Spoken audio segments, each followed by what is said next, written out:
Pregnancy ಟೈಮಲ್ಲಿ ಈ ಮಿತ್ತನ್ನು ತುಂಬ ಜನ ಫಾಲೋ ಮಾಡ್ತಾರೆ. ಇದನ್ನು ಸಜೆಸ್ಟ್ ಸಹ ಮಾಡ್ತಾರೆ ಕೆಲವೊಬ್ಬರು. ಈ ಪ್ರೆಗ್ನೆನ್ಸಿ ಮಿತ್ನ ಫಾಲೋ ಮಾಡೋದ್ರಿಂದ ಪ್ರೆಗ್ನೆಂಟ್ ಲೇಡೀಸ್ಗೂ ಸಹ ತುಂಬ ತೊಂದರೆ ಆಗುತ್ತೆ ಆ್ಯಂಡ್ ಹೊಟ್ಟೆಯಲ್ಲಿರುವಂತಹ ಮಗುಗೂ ತೊಂದರೆ ಆಗುತ್ತೆ. Welcome back to my YouTube channel ನಮ್ಮ ಮಕ್ಕಳಿಗಾಗಿ ಬೈ ವೀನಾ ಕೃಷ್ಣ. ಇದು ಪ್ರೆಗ್ನೆನ್ಸಿ ಮಿತ್ ಸೀರೀಸ್ ಅಂತ ನಾನು ಸ್ಟಾರ್ಟ್ ಮಾಡ್ತಾಯಿದ್ದೀನಿ. ಈ ಮಿತ್ತನ್ನು ಪ್ರೆಗ್ನೆಂಟ್ ಲೇಡೀಸ್ಗಳು ಗೊತ್ತಿದ್ದೋ ಇದನ್ನು ಫಾಲೋ ಮಾಡ್ತಾರೆ. ಇದರಿಂದ ತುಂಬ ಒಂದು ಎಫೆಕ್ಟ್ ಆಗುತ್ತೆ. ಯಾವುದಪ್ಪ ಮಿತ್ತು ಅಂತ ಇವತ್ತಿನ ವಿಡಿಯೋದಲ್ಲಿ ನಾನು ಶೇರ್ ಮಾಡ್ತೀನಿ. ದಿಸ್ ಇಸ್ ಮೈ ಈವ್ನಿಂಗ್ ಒಂದು ರೊಟೀನ್. ಈವ್ನಿಂಗ್ ಏನೆಲ್ಲ ಮಾಡಿದೆ ಇವತ್ತು ಅಂತ ನಿಮ್ಮ ಜೊತೆ ನಾನು ಶೇರ್ ಮಾಡ್ಕೊಳ್ತೀನಿ. ಈವ್ನಿಂಗ್ ಆದರೆ ಈಗ ಕೆಲವೊಂದು ದಿನ ಕಾಫಿ ಕುಡಿಬೇಕು ಅನಿಸುತ್ತೆ, ಕೆಲವೊಂದು ದಿನ ಟೀ ಕುಡಿಬೇಕು ಅಂತ ಅನಿಸುತ್ತೆ. ಕ್ರೇವಿಂಗ್ಸ್ ಅದೇ ರೀತಿ ಅಲ್ಲ, ಇಷ್ಟ ಇಲ್ಲದೆ ಇರೋದು ಇಷ್ಟ ಆಗುತ್ತೆ, ಇಷ್ಟ ಇರೋದು ಇಷ್ಟ ಆಗಲ್ಲ. ನನ್ನ ಟೈಮ್ನ ನಾನು ತುಂಬ ಪ್ರೊಡಕ್ಟಿವ್ ಆಗಿ ಬಳಸ್ಕೊಳ್ಳೋದಕ್ಕೆ ಇಷ್ಟಪಡ್ತೀನಿ. ಏನೇ ಕೆಲಸ ಇದ್ರೂ ಎವ್ರಿಥಿಂಗ್ ಶುಡ್ ಬಿ ಆರ್ಗನೈಸ್ಡ್ ಆಗಿರಬೇಕಾಗತ್ತೆ. ಆವಾಗ ಕೆಲಸನೂ ಮುಗಿಯುತ್ತೆ ಆ್ಯಂಡ್ ನನಗೂ ಒಂದು ಸಮಾಧಾನ ಇರುತ್ತೆ that I am doing something for Aditi ಅಂತ. ಅದಿತಿ ಹೋಮ್ ಸ್ಕೂಲಿಂಗ್ಗೆ ಬೇಕಾಗಿರುವಂತಹ ವರ್ಕ್ಶೀಟ್ಸ್ನ ರೆಡಿ ಮಾಡಿಕೊಂಡೆ ಆ್ಯಂಡ್ ಸಂಜೆ ಅಡುಗೆಗೂ ಸಹ ರೆಡಿ ಮಾಡಿಕೊಂಡು ನೈಟ್ ಇವತ್ತು ನಾವು ಐಸ್ ಕ್ರೀಮ್ ತಿನ್ನೋಕ್ಕೆ ಹೋಗಿದ್ವಿ. ತುಂಬ ದಿನ ಆಗಿತ್ತು ಐಸ್ ಕ್ರೀಮ್ನ ತಿಂದು. ಪ್ರೆಗ್ನೆನ್ಸಿಯಲ್ಲಿ ಕ್ರೇವಿಂಗ್ ಆಗ್ತಿರುತ್ತಲ್ಲ, ಸೊ ಐಸ್ ಕ್ರೀಮ್ನ ತಿನ್ನೋಕ್ಕೆ ಹೋಗಿದ್ವಿ. ಆ್ಯಂಡ್ ಮನೆಯಲ್ಲಿ ಹಣ್ಣು ಸಹ ಖಾಲಿಯಾಗಿತ್ತು. ಹಣ್ಣೆಲ್ಲ ಹಾಗೇ ಸಂಜೆ ತಂದು ಕ್ಲೀನಾಗಿ ಯಾವುದನ್ನು ತೊಳಿಬೇಕು ಅದನ್ನೆಲ್ಲ ತೊಳ್ಕೊಂಡು ನಾನು ಕ್ಲೀನಾಗಿ ಇಟ್ಕೊಂಡು ಬಿಡ್ತೀನಿ. ಆರೆಂಜ್ ತುಂಬ ಒಳ್ಳೆಯದು ಪ್ರೆಗ್ನೆನ್ಸಿ ಟೈಮಲ್ಲಿ. ಪ್ಲೀಸ್ ಪ್ರತಿದಿನಕ್ಕೆ 1 ಅಥವಾ 2 ಆರೆಂಜ್ನ ತಿನ್ನಿ. ಅದಾದಮೇಲೆ ವಾರಕ್ಕೆ ನಾನು ಬೇರೆ ಬೇರೆ ಫ್ರೂಟ್ಸ್ಗಳನ್ನ ತಿಂತಿರ್ತೀನಿ. ಈಗ ಬಾಳೆಹಣ್ಣು, ದಾಳಿಂಬೆ, ಆ್ಯಪಲ್ ಎಲ್ಲ ನಾರ್ಮಲಾಗೆ ತಿಂತಿರ್ತೀವಿ. ಈಗ ಕಿವಿ ಫ್ರೂಟ್ ಇರ್ಬೋದು ಆ್ಯಂಡ್ ಸ್ಟ್ರಾಬೆರಿ ಫ್ರೂಟು ಮತ್ತು ಬಟರ್ ಫ್ರೂಟ್ ಅಂತ ಏನು ಹೇಳ್ತೀವಿ, ಒಂದು ವಾರಕ್ಕೆ ಒಂದು ಫ್ರೂಟ್ ಅಂತ ನಾನು ತಿಂತಾ ಇರ್ತೀನಿ. ಪ್ರತಿ ಒಂದು ಮಂತ್ಗೂ ಪ್ರತಿ ಒಂದು ವೀಕ್ಗೂ ಡಿಫ್ರೆಂಟ್ ಫ್ರೂಟ್ಸ್ನ ತಿಂತಾ ಇರ್ತೀನಿ. ಯಾಕಂತಂದರೆ ಎಲ್ಲ ತಿಂದರೆ ಒಳ್ಳೆಯದು. ಅದೇ ಕಾರಣ. ಪ್ರೆಗ್ನೆನ್ಸಿ ಅನ್ನೋದು ನಮ್ಮನ್ನು ಹೇಗೆ ಚೇಂಜ್ ಮಾಡಿಬಿಡುತ್ತಲ್ಲ. ನನಗೆ ಆ್ಯಕ್ಚುಲಿ ಕಾಫಿ ಆ್ಯಂಡ್ ಟೀ ಅಂತಂದರೆ ಇಷ್ಟನೇ ಇರ್ತಿರ್ಲಿಲ್ಲ. ಕಾಫಿ ಕುಡಿದ್ರೆ ಹೀಟ್ ಆಗುತ್ತೆ, ಪಿಂಪಲ್ಸ್ ಆಗುತ್ತೆ, ಅಥವಾ ಟೀ ಕುಡಿದ್ರೆ ಅಷ್ಟು ಒಳ್ಳೆಯದಲ್ಲ ಆರೋಗ್ಯಕ್ಕೆ, ನಮ್ಮ ಸ್ಕಿನ್ ಮೇಲೆ ಅದು ಎಫೆಕ್ಟ್ ಮಾಡುತ್ತೆ ಅಂತ ನಾನು ಕಾಫಿ ಟೀನ ಮುಂಚೆ ಕುಡಿತಾನೆ ಇರಲಿಲ್ಲ. ಬಟ್ ಈಗ ಯಾವತ್ತೋ ಒಂದು ದಿನ ಕಾಫಿ ಕುಡಿಬೇಕು ಅನಿಸುತ್ತೆ, ಯಾವತ್ತೋ ಒಂದು ದಿನ ಟೀ ಕುಡಿಬೇಕು ಅನಿಸುತ್ತೆ. ಆ್ಯಂಡ್ ಕೃವಿ ಇದ್ದಾಗ ಹಿ ವಿಲ್ ಆಸ್ಕ್ ಕಾಫಿ ಮಾಡು ಅಥವಾ ಟೀ ಮಾಡು ಅಂತ. ಅಲ್ಲಿ ಕೆಲವೊಂದು ದಿನ ಅವರೇ ನನಗೆ ಮಾಡಿಕೊಟ್ಬಿಡ್ತಾರೆ. ಸೊ ಆ ರೀತಿ ಇದ್ದಾಗ ಕುಡಿತೀನಿ. ಯಾವುದನ್ನು ಅತಿಯಾಗೂ ನಾನು ಬೆಳೆಸೋದಿಲ್ಲ ಆ್ಯಂಡ್ ಯಾವುದನ್ನು ಇಷ್ಟ ಆಗಿದ್ದನ್ನು ಅದನ್ನು ನಾನು ಮಿಸ್ಸು ಮಾಡೋದಿಲ್ಲ. ಯಾಕಂತಂದರೆ ಈ ಪ್ರೆಗ್ನೆನ್ಸಿ ಟೈಮ್ ತುಂಬ ಪ್ರೀಶಿಯಸ್ ಆಗಿರುತ್ತೆ. ಅದಿತಿ ಅವರ ಒಂದು ಲಾಂಗ್ ನ್ಯಾಪ್ನ ತೊಗೊಳ್ತಿದ್ರು. 2:45ಗೆ ಅದಿತಿ ಮಲ್ಕೊಂಡಿದ್ದು, 5 ಗಂಟೆ ಆದ್ರೂ ಅದಿತಿ ಎದ್ದಿರಲಿಲ್ಲ. ಆ ಒಂದು ಟೈಮಲ್ಲಿ ನಾನು ಕೃವಿ ಇಬ್ಬರು ಕಾಫಿನ ತುಂಬ ಚೆನ್ನಾಗಿ ಎಂಜಾಯ್ ಮಾಡಿಕೊಂಡು ಮಾತಾಡಿಕೊಂಡು ನನ್ನ ಕೆಲಸನ ನೆಕ್ಸ್ಟ್ ನಾನು ಶುರು ಮಾಡಿಕೊಂಡೆ. ಮಕ್ಕಳು ತುಂಬ ಚೆನ್ನಾಗಿ ನಿದ್ದೆ ಮಾಡೋದ್ರಿಂದ ಅವರ ಬ್ರೈನ್ ಡೆವಲಪ್ಮೆಂಟ್ ಆ್ಯಂಡ್ ಅವರ ಕಂಪ್ಲೀಟ್ ಡೇಗೆ ಏನೇನೆಲ್ಲ ಎನರ್ಜಿ ಬೇಕು, ಏನೇನೆಲ್ಲ ಕಲಿಕೆಗೆ ಏನೇನೆಲ್ಲ ಬೇಕು, ಅದೆಲ್ಲನೂ ಚೆನ್ನಾಗಿ ನಿದ್ದೆಯಿಂದನೇ ಸಿಗುತ್ತೆ. ಮಕ್ಕಳಿಗೆ ತುಂಬ ಚೆನ್ನಾಗಿ ನಿದ್ದೆ ಮಾಡಿಸಿ ಮಧ್ಯಾಹ್ನ ಮಲ್ಕೊಳ್ತಿಲ್ಲ ಅಂತಂದರೆ ಒಂದು ಕನ್ಸಿಸ್ಟೆನ್ಸಿನ ನೀವು ಮೇಂಟೈನ್ ಮಾಡಿ. ಹೇಗೆ ಮಕ್ಕಳನ್ನ ನಿದ್ದೆ ಮಾಡಿಸ್ಬೇಕು, ಎಷ್ಟು ಅವರ್ ಮಕ್ಕಳು ನಿದ್ದೆ ಮಾಡಬೇಕು ಅಂತ ನಾನು ವ್ಲಾಗ್ನ ಶೇರ್ ಮಾಡಿದ್ದೀನಿ. ನೀವಿನ್ನೂ ಚೆಕ್ ಮಾಡಿಲ್ಲ ಅಂತಂದರೆ ಪ್ಲೀಸ್ ಒಂದ್ಸಲ ಚೆಕ್ ಮಾಡಿ.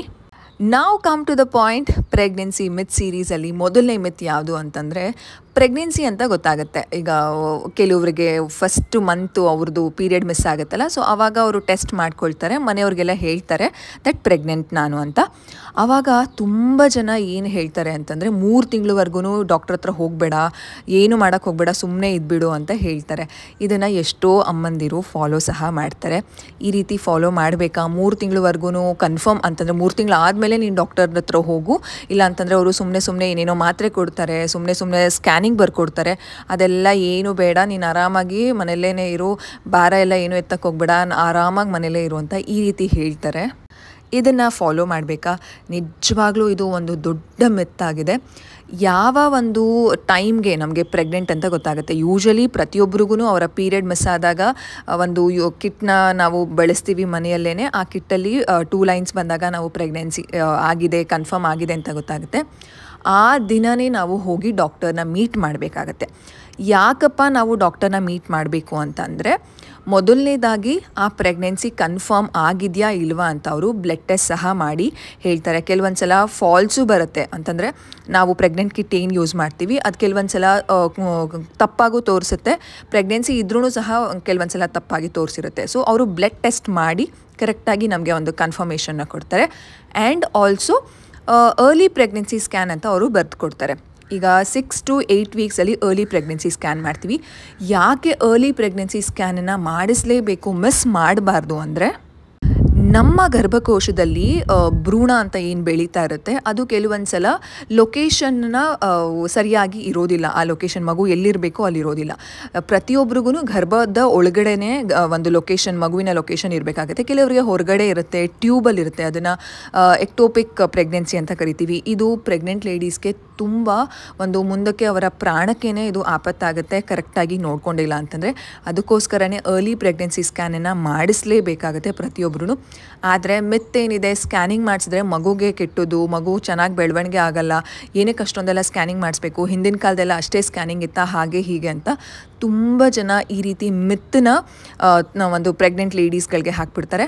ಕೆಲವೊಂದು ಸಲ ಪ್ರೆಗ್ನೆಂಟ್ ಲೇಡೀಸ್ಗಳ ಪರಿಸ್ಥಿತಿ ಯಾವ ರೀತಿ ಇರುತ್ತೆ ಅಂತಂದರೆ, ಅವ್ರು ಹೇಳಿದ್ದನ್ನು ಕೇಳಲೇಬೇಕು, ಅವ್ರ ವಿರುದ್ಧ ಹೋಗೋದಕ್ಕೂ ಆಗೋದಿಲ್ಲ. ಯಾಕಂತಂದರೆ ಅವ್ರಿಗೆ ಏನೇ ಇಷ್ಟ ಇದ್ರೂ ಮನೆಯವ್ರದ್ದನ್ನು ಕೇಳಲೇಬೇಕಾಗತ್ತೆ, ಅಥವಾ ಹೊರಗಡೆ ಇರೋರು ಅಕ್ಕಪಕ್ಕದವ್ರ ಮಾತನ್ನ ಕೇಳಲೇಬೇಕಾಗತ್ತೆ.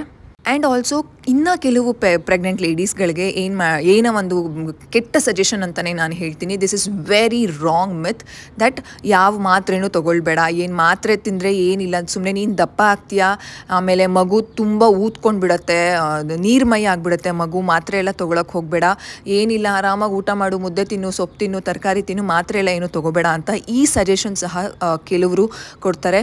ಈ ಸಜೆಷನ್ನು ಸಹ ಯಾವ ಒಂದು ಪ್ರೆಗ್ನೆಂಟ್ ಲೇಡೀಸ್ಗಳು ಫಾಲೋ ಮಾಡಬಾರ್ದು. ಯಾಕಂತಂದರೆ ಪ್ರೆಗ್ನೆನ್ಸಿ ಟೈಮಲ್ಲಿ ನಮಗೆ ಸಪ್ಲಿಮೆಂಟ್ಸ್ ಅನ್ನೋದು, ಫಾಲಿಕ್ ಆ್ಯಸಿಡ್ ಅನ್ನೋದು, ಪ್ರೀನೇಟಲ್ ಸಪ್ಲಿಮೆಂಟ್ಸ್ ಅಂತ ಹೇಳ್ತೀವಿ, ಅದೆಲ್ಲ ತುಂಬ ಒಳ್ಳೆಯದು.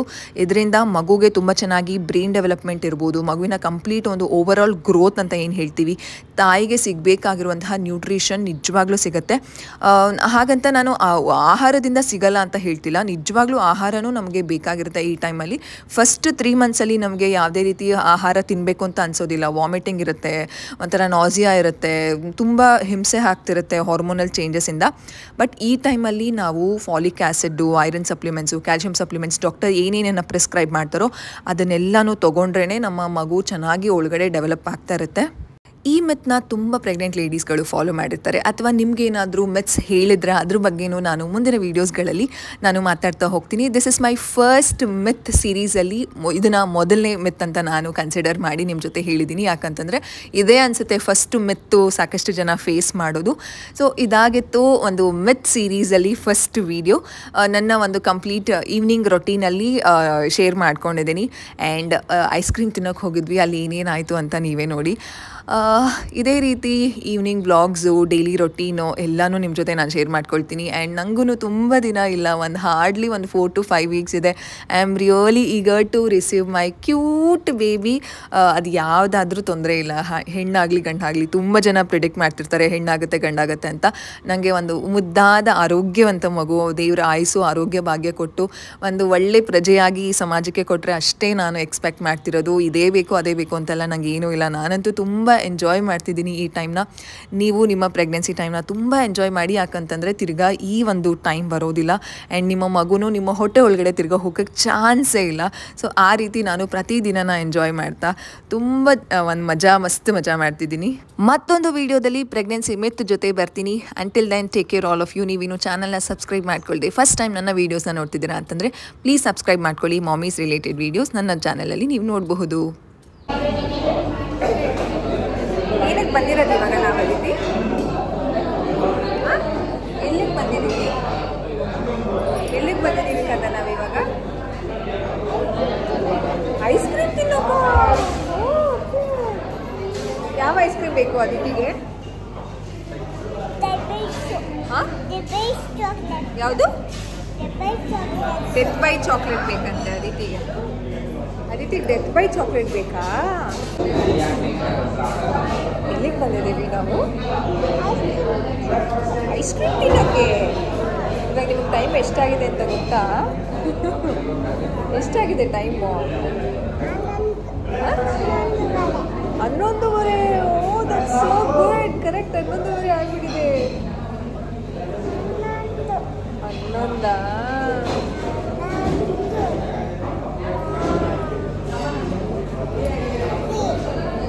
ಈಗ ಡ್ಯಾಡ ನನಗೆ ಮಾತ್ರ ಐಸ್ ಕ್ರೀಮ್ ಕೊಡಿಸ್ತಾರೆ, ಅದಿತಿ ಕೊಡಿಸಲ್ಲ. ಏನು ಮಾಡೋದು? ನಿಮಗೂ ಬೇಕಾ? ಓಕೆ. ಡ್ಯಾಡ ಬೇಡ, ಡ್ಯಾಡ ತೊಗೊಂಡು ಬರಬೇಕಲ್ಲ 2 ಕೈಯಲ್ಲಿ, ಒಂದು ಕೈಯಲ್ಲಿ ಡ್ಯಾಡಂದು, ಒಂದು ಕೈಯಲ್ಲಿ ನಂದು ಐಸ್ ಕ್ರೀಮ್ ಇಟ್ಕೊಂಡು ಬರಬೇಕಲ್ಲ. ಡ್ಯಾಡಕ್ಕೆ ಕಷ್ಟ ಆಗುತ್ತೆ ಅದಿತಿನ ಇಟ್ಕೊಳ್ಳೋಕ್ಕೆ. So will wait. ಓಕೆ, ಬೇಡ.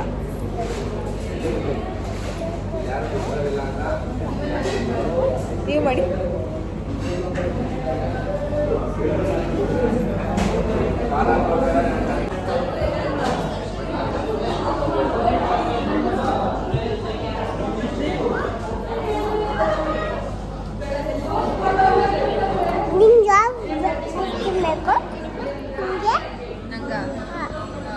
ನನಗೆ ಡೆತ್ ಬೈ ಚಾಕ್ಲೇಟ್.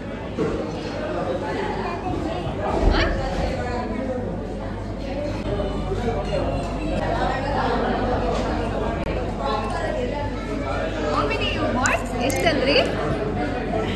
ಎಷ್ಟಿದೆ? 4 ತಂದ್ರ? ಯಾರ್ಯಾರಿಗೆ?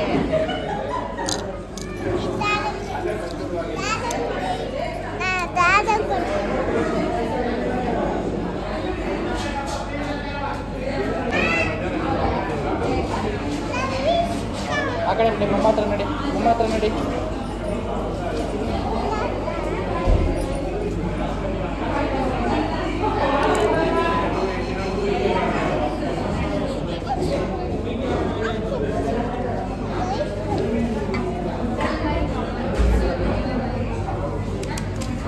ಇಷ್ಟೊತ್ತಲ್ಲಿಲ್ಲ,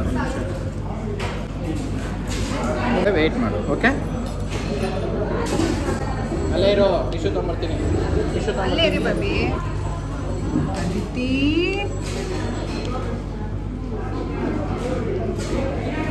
ವೇಟ್. Okay, take. ಆಯ್ತು, ತಗೊಳ್ಳಿ, ಟೇಸ್ಟ್ ಮಾಡಿ. ಅದೇ ಕೊಟ್ಟಿ. ಏನ್ರಿ?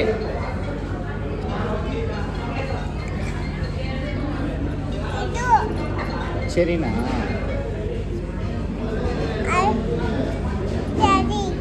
ಬೇಜಾದ್ರೆ ಹೋಗಿಬೇಕು. ಓಕೆ, ತಗೋ.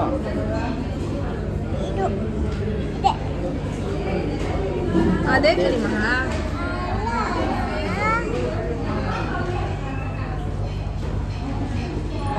ಇದಾ?